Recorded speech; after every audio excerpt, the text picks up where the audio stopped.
놀라운 사실이, 정말 놀라운 사실이 하나 있습니다.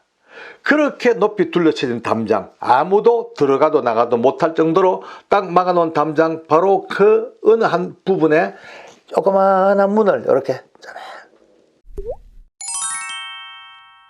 여러분 안녕하십니까? 대단히 반갑습니다. 우리가 신앙생활 하다 보면은 많은 질문들을 받는데요, 특별히 젊은 아이들이 이런 질문을 많이 합니다. 장로님, 하나님 사랑의 하나님이라며요. 그 사랑 많으신 하나님이 왜 이스라엘 민족만 사랑하고 남의 백성은 다 죽입니까? 그것도 진멸하라 그러십니까? 이런 질문 앞에 상당히 좀 곤혹스러울 때가 참 많죠.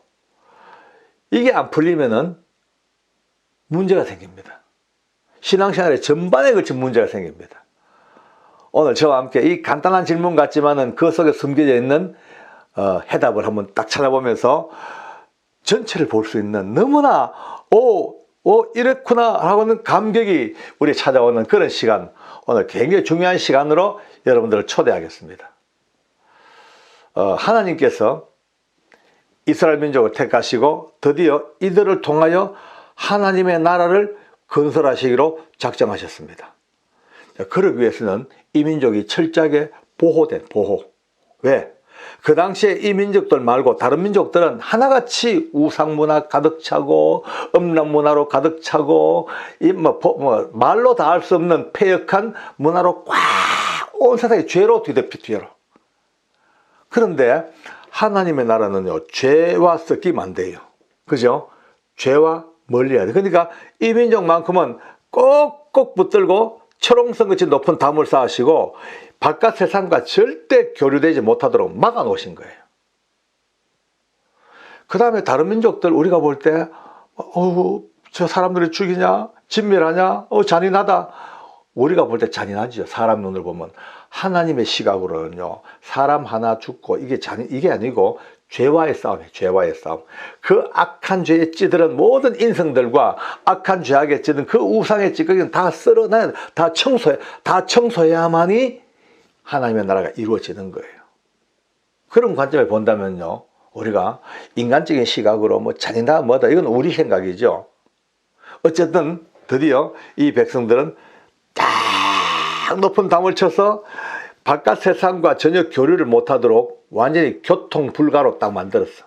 그래야 되죠. 만약에 결혼 서로 해요, 그러면요, 피가 섞이고 온갖 더러운 문물을 다 가져 들어오고 우상을 다 가져 들어오고 들락날락 금방금방 오염돼 버려. 안 돼요. 딱 막았어. 문화와 문명도 막아버렸어. 그 우상 문화, 그 더러운 음란 문화가 돌아버리면요, 대부분 바이러스처럼 온 이 하나님의 백성들이 오염돼 버리니까 딱 막아놓고 절대 안 돼. 철저하게 어쩔 수가 없었던 시대였습니다. 그런데요, 만약에 꽁꽁 막힌 담으로 꽁꽁꽁 해왔다면은, 물론 지금 우리가 말하듯이 이스라엘 민족만을 위한 하나님, 이 민족만을 위한 나라라고 볼 수 있겠습니다만, 놀라운 사실이, 정말 놀라운 사실이 하나 있습니다. 그렇게 높이 둘러쳐진 담장, 아무도 들어가도 나가도 못할 정도로 딱 막아놓은 담장 바로 그 어느 한 부분에 조그마한 문을 이렇게, 아주 작은 문을 살짝 열어 놓으셨어요. 요 문을 통해서 안과 밖이 교류할 수 있고, 이 작은 문을 통해서 바깥에 그 더러운 문화가 꽉 찼지만은 바깥에 누군가가 이 문으로 들어와서 이스라엘 민족의 공동체의 한 일원이 될 수 있는 문이 열려 있어. 요 문. 여기 무슨 문일까? 할례라는 문이 열려 있습니다. 쉽죠? 요즘은요. 요즘 할례가 요즘은 장난도 아니죠. 병원 가면은 메스로 그냥 표피 딱 끊고는 약 발라주고, 그 다음에 항생제 먹고 종이컵 딱 따라가지고 나오면은 끝. 초등학생도 지 혼자 가서도 고래 잡고 옵니다. 근데 그 당시에는요, 이 할례가 이런 게 아니에요. 목숨을 걸어야 돼요. 생명을 걸어야 돼. 요즘처럼 항생제도 없죠. 그냥 칼로 그냥 끊어버리든지. 성경에 보니까 부싯돌 키는 그 돌이죠. 날카로운 돌로도 그냥 끊어버려요. 그러면은 감염되면요 큰일 납니다. 뭐 약도 없지, 뭐 파상풍 걸려버리든지 감염되면 죽어버려요. 적어도 그 당시에 할례라고 하는 것은 목숨을 걸고 하나님을 따르겠다는 신앙 고백적인 결단이 없으면요 절대 못합니다. 쉽게 말해서 이 공동체의 바깥 세상, 마땅히 진멸받아 마땅히 죽어 마땅한 저 엄청난 우상에 붙잡힌 사람들 중에서도 하나님을 믿고 싶은 사람이 있는 거예요. 왜? 이 백성들의 살아가는 삶의 모습을 다 알잖아요. 그죠? 애굽 땅에서부터 그 놀라운 하나님의 진노의 10가지 재앙이 쏟아지는데도 불구하고 이 백성은 다 보호를 받고, 그 홍해를 건너올 때 어쨌습니까? 그냥 바닷물이 쫙 갈라지고 몇백만 명이 나오는 이 엄청난 일들을 다 다 알아. 그러니까 많은 사람들 귀에 이미 하나님을 믿는 하나님 백성들의 삶과 하나님의 존재를 아는 사람이 많이 있는 거예요. 그 중에서도 나도 믿고 살아야 되겠다. 나도 저 하나님 믿고 살아야겠다.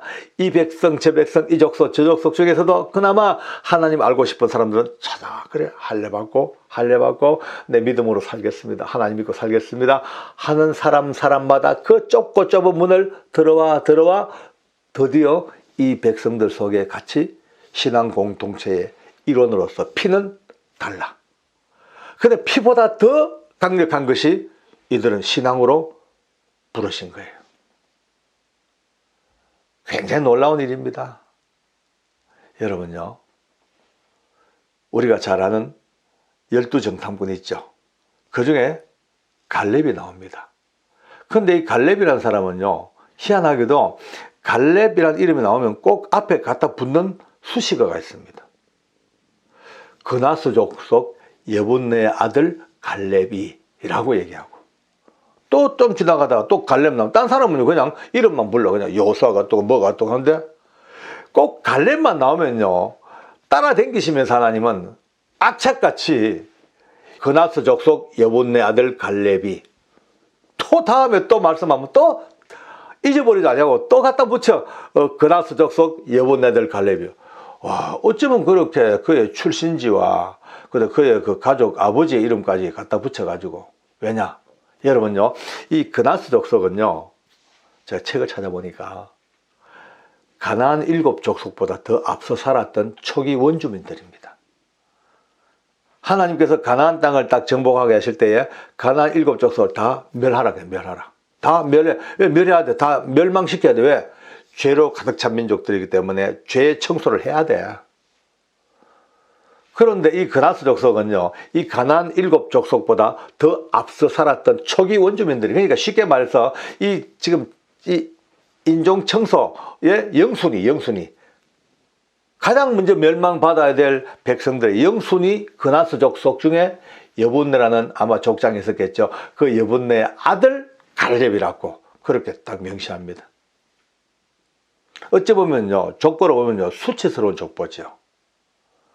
유대인의 정통 혈통 어느 가문에 태어난 누구라고 돼야지 성골 진골이 되죠. 이거는요, 출신 자체를요, 요즘 말하면 저 이방 오랑캐, 우리나라 말하면 저 오랑캐, 만주 오랑캐의 아주 족장의 아들 왜 그렇게 하셨을까? 쉽게 말해서 멸망받아 마땅한 사람이었지만 아니면 그의 아버지가 신앙 고백하고 할례를 받고 하나님하고 살겠습니다, 내 하나님의 은혜로 살겠습니다, 하나님 믿고 살겠습니다 고백하고 그 좁은 문으로 들어와 이스라엘 공동체 속에 살아가는 그 순간부터 피는 둘째치고 그의 믿음의 역량, 그의 지도력, 이것이 사람들에게 인정받아 갈수록 점점 그 위치가 높이 올라가서 드디어 가나안 12정탐꾼에 뽑히는 엘리트 중에 엘리트로 그렇게 선발되어지는 거예요. 그러면서도 하나님은 꼭 붙입니다. 그나스 족속 여분네 아들 갈렙, 여분네 아들 갈렙. 왜? 출신과 배경은 전혀 관계없다. 그가 신앙 고백으로 주님 앞에서는 이거를 지금 보여주기 위해서 항상 그의 출신과 이걸 보여주시는 거예요. 그가 어찌 됩니까? 아니, 유다 지파의 대표자가 되어버려요. 이 지파는요, 보통 지파가 아닙니다. 그 지파의 그 중심에 다윗이라는 임금이 태어납니다. 뿐입니까? 그 끝자락에 예수님이 태어나십니다. 이 어마어마한 이 지파의 대표자가 되는, 족장이 되는 갈렙. 신앙 고백과 할례로 들어온 신앙 공동체의 일원. 또 있죠. 다윗의 장군이었던 우리야, 비운의 장군. 정말 열받치게 안타까운 장군입니다. 그렇게 충직한 장군인데 아내 뺏겨버리고 그 죄 은폐하려고 전쟁터에 앞장서 내보내가지고 결국 죽게 만든 그 비운의 장군 우리야.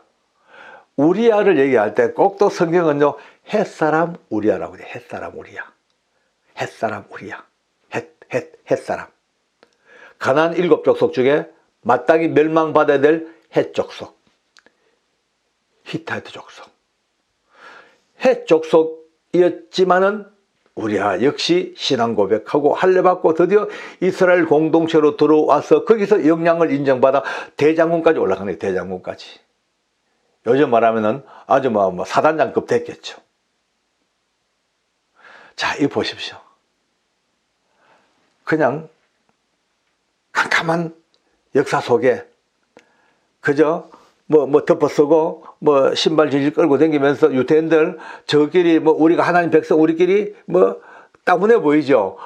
아닙니다. 그 따분해 보이는 그 속에서도 하나님은요, 문을 열어놓으시고 누구든 들어와서 신앙 고백하고 믿음으로 살겠다는 사람은 모두 하나님의 백성으로 받아주시고 이스라엘 공동체 일원으로 받아주시는 이 놀라운 역사를 오늘 우리에게 보여주고 있습니다. 우리가 쉽게 말해서 그 옛날, 그 까마득한 옛날 이민족 보면 우리가 답답해 보이고 자기들밖에 모르고 우리만 하나님 백성이고 모두 다 멸망받아 마땅한 이방인들, 그렇게 알았던 국수주의, 그 민족주의, 똘똘 뭉친 그들만의 세계인 줄 알았는데 알고 보니 하나님께서는 그 속에서 누구든지 신앙 고백으로 들어오는 문을 열어놓은 너무나 놀라운 개방된 사회, 개방, 오픈, 이 속으로 들어온 거예요. 이제 우리는 정리를 해봐야 됩니다. 그 어두웠던 캄캄한 구약의 세계가 그저 한 민족의 형성사, 그저 한 시점, 그게 아닙니다. 이미 그곳은 교회입니다. 교회. 요즘 말해서 예수님을 믿고 구주로 고백하고 세례 침례받고 하나님 앞에 나오는 자는 누구든지 들어와 교회로 들어와, 누구든지 들어와, 어느 민족 어느 족속 죄 많은 인생 누구든 간에 들어와서 주 예수의 구원을 받아라. 오늘 이 교회나 그 당시에 누구든지 간에 할례받고 신앙 고백하고 들어와 공동체가 된 신앙의 공동체가 두 개의 교회가 역사와 시대를 달리했지만 두 개의 교회가 평행선을 달리면서 가고 있었던 거예요. 그러므로 오늘부터 구약 성경을 읽으시면서 남의 이야기, 캄캄한 역사의 이야기, 그게 아닙니다. 여기 신앙 공동체의 이야기. 오늘 우리가 누리고 사는 이 복음의 이 엄청난 기쁨이 이 시대에도 역시 있었던 그 시대를 보고 우리가 눈을 뜨면 이제는요, 모든 게 해결됩니다. 감사가 있습니다. 놀라운 감동이 있습니다. 오늘 조그만하게 열린 요 문이 지금 스펙트럼처럼 쫙 펼쳐졌어. 온 세대, 온 우주관에 쫙 펼쳐졌어. 이제는 누구든지 주의 이름을 부른 자는 구원을 얻으리라. 이 위대한 하나님의 선포의 그 밑바닥에 열린 문, 이 문이 우리에게 오늘 주어지는 축복의 출발점입니다. 하나님의 은혜가 이렇게 우리 속에서 넘쳐나고 출발돼야 됩니다. 우리 모두 다 주님 부르시는 그날까지 멋지게 한번 달려가 봅시다. 어디로? 역사의 모든 시간을 건너뛰면서 Back to the Future처럼 우리가 과거와 미래를 그냥 건너뛰면서 할례문을 통하여 오늘 이 시대의 세례로 왔다 갔다가 은혜 가운데서 그렇게 마음껏 만세 부르면서 영광 돌리길 바랍니다. 기도하겠습니다. 네, 하나님 아버지 감사합니다. 참으로 캄캄했던 그 시대, 우리가 고대의 시대로 알았던 그 시대에도 어쩌면 지금 우리보다 더 뛰어난 하나님의 놀라우신 부름이 계셨고, 누구든지 신앙 고백하고 믿음으로 살겠다고, 하나님을 믿고 살겠다고 작정하는 이들에게 열리워진 이 놀라운 축복의 문을 우리가 다시 한번 살펴보았습니다. 하나님 은혜를 베푸셔서 우리의 모든 편협한 생각들도 다 내어버리게 하시고, 우리의 이해하지 못하여 고민했던 것들도 다시 한번 열어주게 하시고, 하나님의 사랑 속에서 마음껏 살아갈 수 있는 위대한 복음의 능력, 그렇게 우리에게 부어 주시옵소서. 너무나 고맙고 감사합니다. 깨닫게 하시고 알게 하시고 눈뜨게 하시니 감사합니다. 아직도 모르는 많은 것들 하나님께서 하나하나 깨닫게 하시고 성령께서 눈뜨게 하셔서 우리가 날마다 주님 앞에 감사함으로 걸음걸음 걷게 하여 주시옵소서. 감사합니다. 예수님 이름으로 기도드립니다. 아멘.